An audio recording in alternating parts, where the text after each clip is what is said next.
Bore हो रहे हैं दीपावली की छुट्टी में, तो आप सबके लिए लेके आया है कृष्ण न्यूज भोजपुरी चैनल भोजपुरी की धमाल और कमाल मूवी जिसका नाम है अजनबी।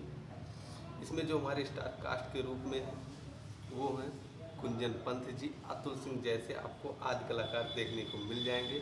परिवार से जुड़ी हुई ये फिल्म है।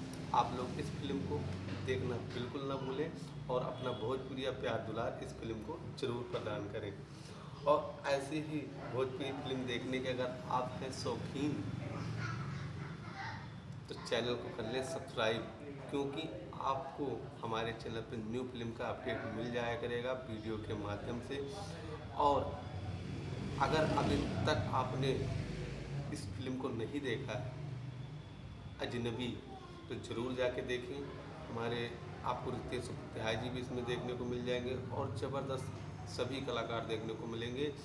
आपको फुल इंटरटेनमेंट इस मूवी से मिलने वाला है और अपने परिवार के साथ इस फिल्म को बैठकर देख सकते हैं बेझिझक। ऐसी फिल्म देखने के लिए हमारे चैनल को कर दीजिएगा सब्सक्राइब।